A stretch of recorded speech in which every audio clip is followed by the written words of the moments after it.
Welcome back. Family and friends said a final farewell to a 50-year-old father today in the U.S. state of South Carolina. Walter Scott was shot and killed last week by police officer Michael Slager.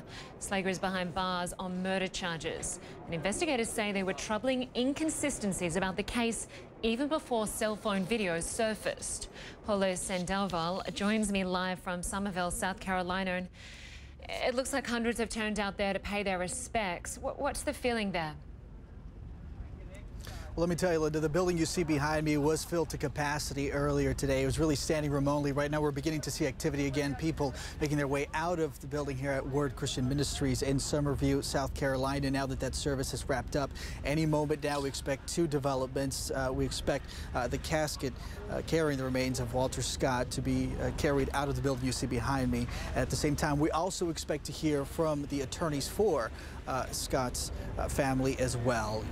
It was a very emotional day for the family. We were able to hear from his daughter, who actually read a poem to her father, and then Anthony Scott, which is really Walter's brother, also read some words of his own, saying, he went on to say, quote, God selected his brother as a candidate for change. And then he promised that change will come. The public responding with a standing ovation. And then perhaps the most emotional moment also coming when Dr. George Hamilton, who presided over the service today, called Saturday's shooting an act of over-racism. So perhaps some of the strongest comments coming from the individual who actually presided over the service. And what we're seeing here, Lynda, really is two families caught in very opposite struggles. You have a very emotional day today, a very somber day for the Scott family, but at the same time, you also have the officer's family. Yesterday, they had their first opportunity to actually speak to Officer Slager. His wife and mother were able to visit him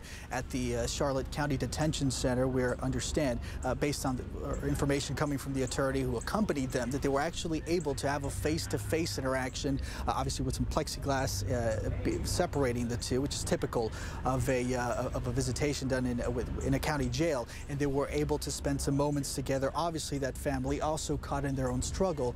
So after today, those questions will remain, Lynda, and that is, why did Scott choose to run a week ago today? And then, of course, why did Officer Slager end up using deadly force? Lynda? And it's not just Slager they're looking at. There are also calls for the sacking of the other officer who arrived at the scene shortly after the shooting for making a false report. What can you tell us about him?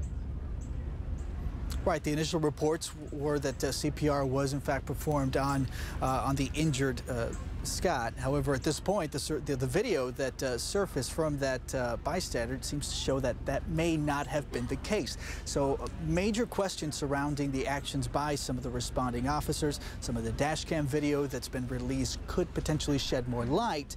But at the same time, also, Lynda, we need to keep in mind we have somewhat of a timeline. We know how everything started based on the dash cam video and that initial traffic stop. And we also know how everything sadly ended with the shooting that was captured by that very disturbing cell phone video. So the main question here is what happened during the seconds, perhaps minute, during that roughly 250-yard foot pursuit in which Officer Slager was going after Scott. It'll be a case that's being watched very, very closely. Polo Sandoval, thank you very much.